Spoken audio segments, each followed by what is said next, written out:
Greetings, greetings, greetings. Welcome to Storytime with Dr. Helen Tinsley. I hope all is well. I hope everybody's feeling wonderful today. The sun is shining again, and we were blessed to wake up to see another day. So we have to give thanks for that. So we're here today, and we're continuing in our journey of The People Could Fly with American Black folk tales. Um, and so let's begin.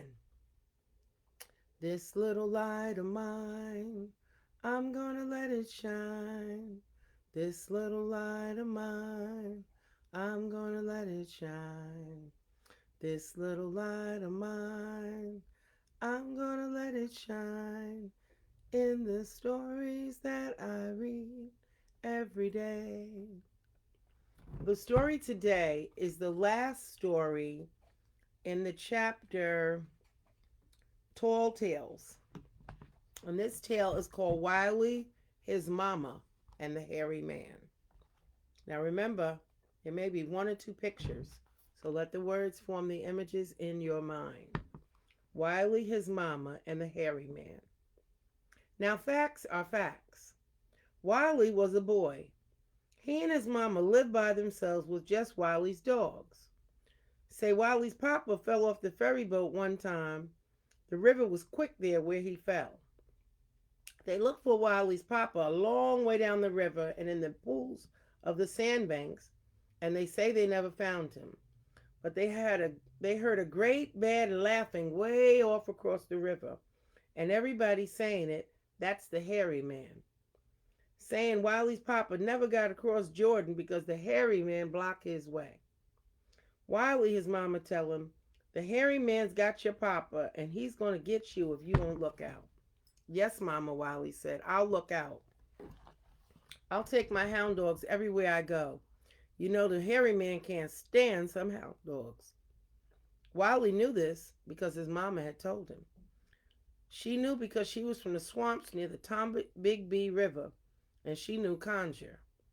Knew how to lay tricks, put together charms, or take the tricks away. She could find a vein of water.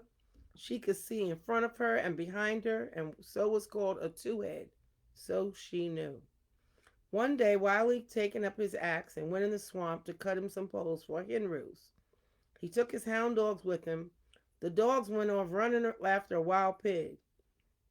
That thing run so far off, Wiley couldn't hear his hounds at all. Well, I hope the hairy man is somewhere away and nowhere around here, Wiley said. He picked up his axe to start to work. But before he could begin, he spied the hairy man through the trees. Hairy man just grinned at him. Hairy man was ugly even as he grinned. He was coarse, hairy all over. His eyes burned red as fire. He had great big teeth with spit all in his mouth and running down his chin. He was a terrible looking hairy man. Don't you look at me like that, Wiley said. Don't you come near me. But the hairy man kept on coming and grinning. Wiley threw down his axe and scrambled up a big laurel tree. He sees the hairy man hasn't any feet like a man. He has hooves like a cow's. And Wiley has never seen a cow way up a laurel tree, so he knew he was safe. He climbed almost to the top. He looked down. Then he did climb to the top. Why you come climbing up that tree? Asked the hairy man.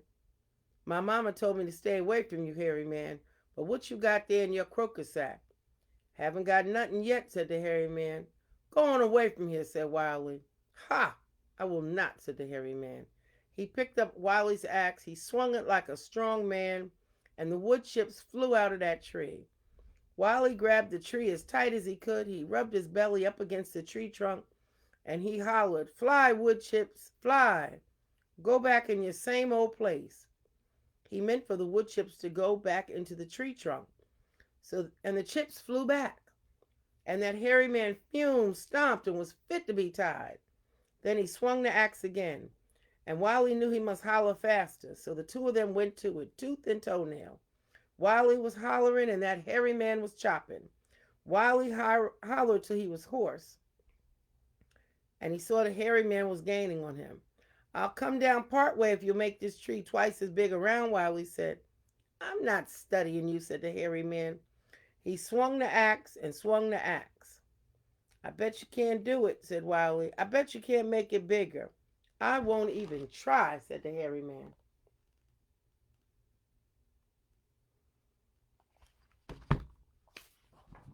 So they went back to it again, with Wiley a hollering and the hairy man just a chopping away. Wiley about yelled himself finished when he thought of something his mama had told him. She had said, tell the hairy man you're going to pray and then call your dogs. Wiley yelled to the hairy man, stop it now, I got to pray. What's that mean? Asked the hairy man. Means I got to pray to the man above, said Wiley. The hairy man knew what that meant, although he'd never heard prayer, and he stayed quiet a moment while Wiley chanced to pretend to pray. Here, dogs, here, Wiley hired. Fly, wood chips, fly, go back in your same old place. You got no dogs, the hairy man said. I sent that wild pig to draw them off.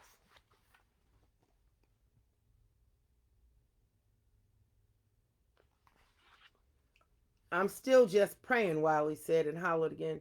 Here, dogs. They both heard the hound dogs coming on strong, yelping in a close pack. The hairy man looked worried. Come on down, he said, and I'll teach you how to conjure. I can learn all the conjure I need from my mama, said Wiley. And he could, too. The hairy man fumed and muttered, but he threw down the axe and hightailed it off through the swamp. Well, when Wiley got himself home, safe, he told his mama that the hairy man had almost got him that time. Hairy man would have, but he pretended to pray and called his hounds instead, and hounds run the hairy man off. Did he have his sack? His mama asked Wiley. Yes'm, Wiley said. Next time he come after you, don't you climb some tree, said his mama. I won't, said Wiley, 'cause some tree not big enough around. Don't climb at all. Just stay on the ground and say, hello, hairy man. You hear me, Wiley? Asked his mama. No, some. He won't hurt you, Wiley, his mama said. You can put that hairy man down on the ground in the dirt once I tell you how to do him. But if I put him in the dirt, he'll put me in a crocus sack, said Wiley. You just do what I say. You say, hello, hairy man, his mama said. And he says, hello, Wiley. And you say, hello, hairy man. I heard you the best conjure doctor around here. And he say, I reckon I am. And you say, I bet you can't turn yourself into a giraffe. You keep telling him he can't. Wiley, his mama told him, and then he is sure to turn himself into a giraffe. And then you say, I bet you can't turn yourself into an alligator, and he will too. Then you say, anybody can turn themselves into something big as a man, but I bet you can't turn yourself into a possum, and the hairy man will. And you grab him and throw him in the crocus sack. Well, said Wiley, it don't sound just right somehow, but I'll try it. So he tied up the dogs so they wouldn't scare away the hairy man, and he went down to the swamp again. Wiley hadn't been there long when he looked up, and here come the hairy man, just grinning through the trees, just as hairy all over and big teeth showing so wet. He could tell Wiley was out there without his hound dogs. Wiley nearly climbed a tree when he saw that crocus sack, but he didn't. Hello, hairy man, he said. Hello, Wiley, said the hairy man. He took the sack off his shoulder and started opening it up. Hairy man, I heard you were the best conjure doctor around these parts, Wiley said. I reckon that's true, said the hairy man. I bet you can't turn yourself into a giraffe, Wiley said. Shoot, that's no trouble at all, said the hairy man. I bet you can't do it, Wiley said. So the hairy man twisted, made a long neck, twisted around, made him long legs, and turned himself into a giraffe. Well, I bet you can't turn yourself into an alligator, Wiley said. The giraffe twisted, got short legs, and twisted around, got him thick skin, and turned into an alligator. He was watching Wiley to see he didn't try to run. Anybody can turn themselves into something big as a man, said Wiley, but I bet you can't turn yourself into a possum. The alligator twisted, got smaller, and twisted around, long tail, and turned himself into a possum. Just quick, Wiley grabbed it and threw it in the sack.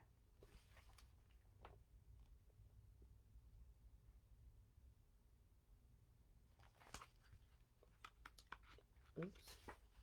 He tied the sack up good and tight and he threw it in the water. Wiley went home through the swamp. He looked up, and there came the hairy man grinning through the trees. I turned myself into the wind and blew out of there, said the hairy man. Wiley, I'm going to sit right here till you get hungry and fall out that tree you up again.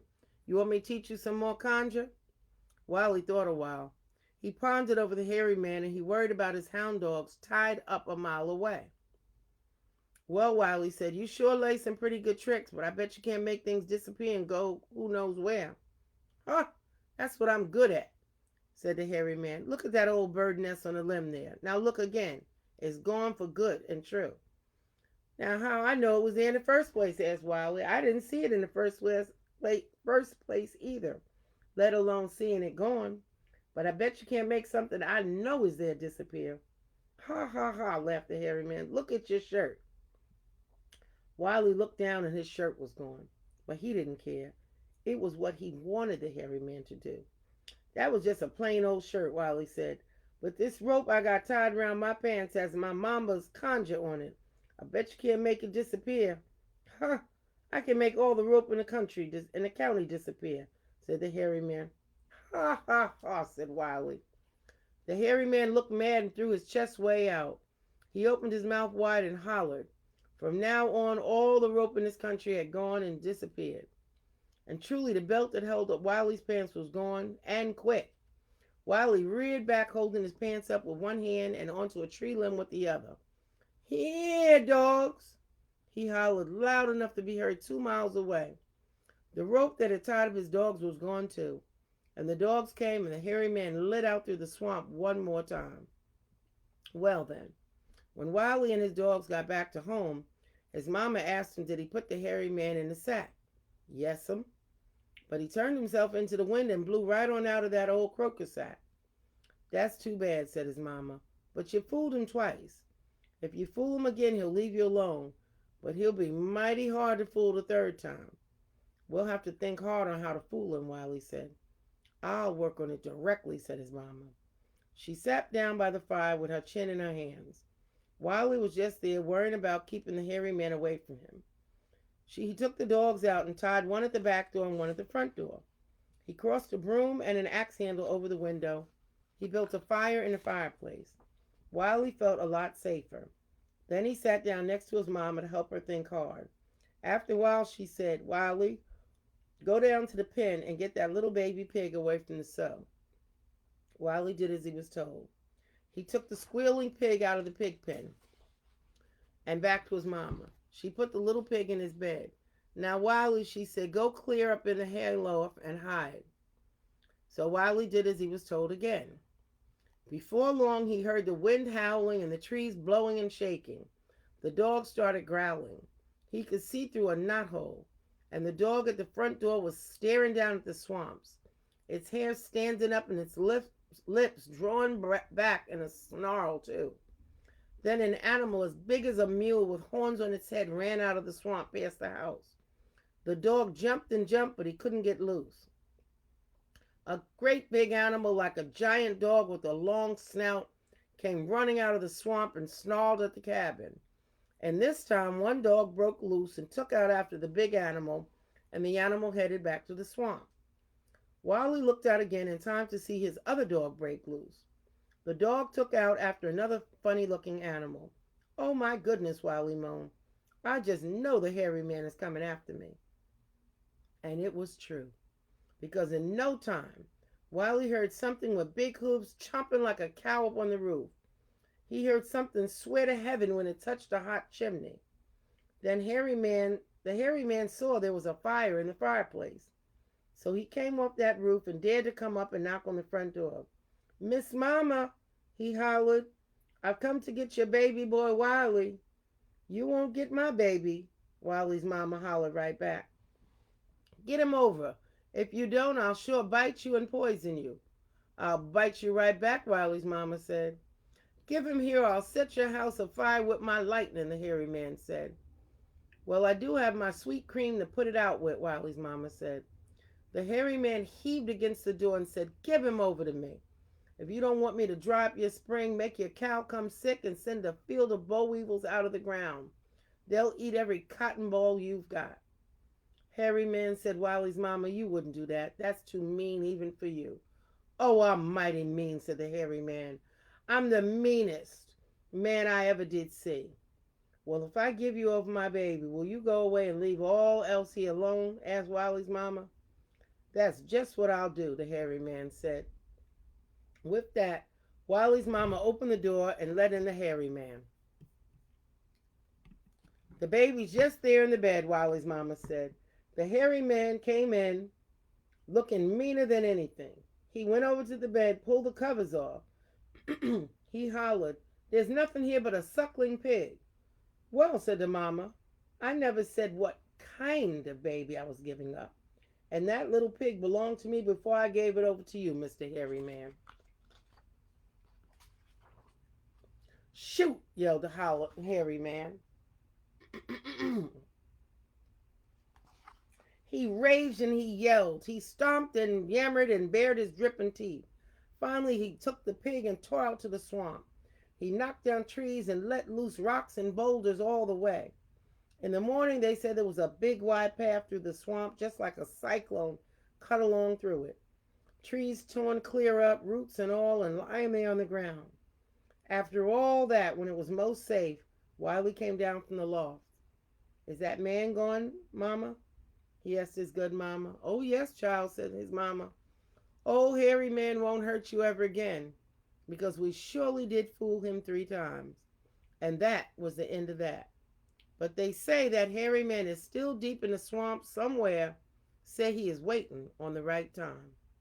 And that, my dear listeners, is the story of Wiley, his mama, and the hairy man.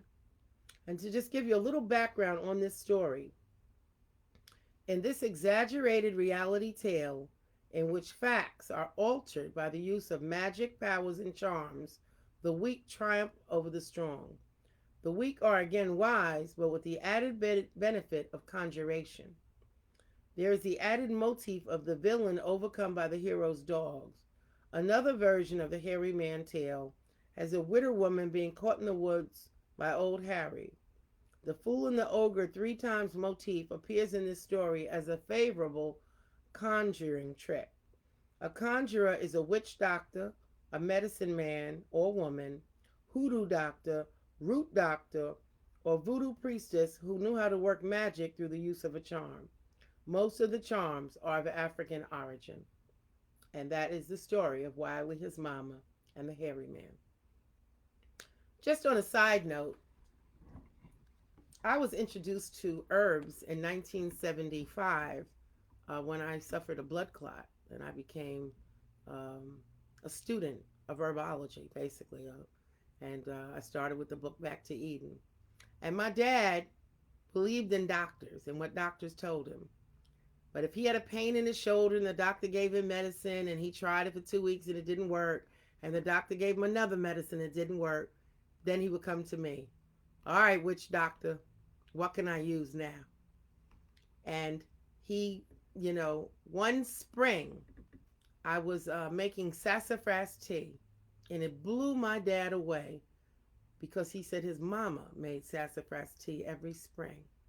So our elders knew how to use the herbs of the field to do all types of things, including healing.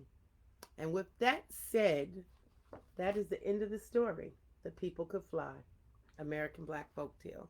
So hello to those of you, Carlton, Catherine, Rosalind, and Aunt Carol. You're welcome. I hope you enjoyed the story, and I hope you have a great day and a great evening, and be well. A witch doctor, right? Yeah, that's what my dad would call me, the witch doctor. But you know what? When he would try my remedy, it worked. Okay? I don't know it all, but I know a little something. And I stand on the shoulders of many people who taught me. So with that said, have a great day, and I'll see you tomorrow, same time, same place. Be well. Peace.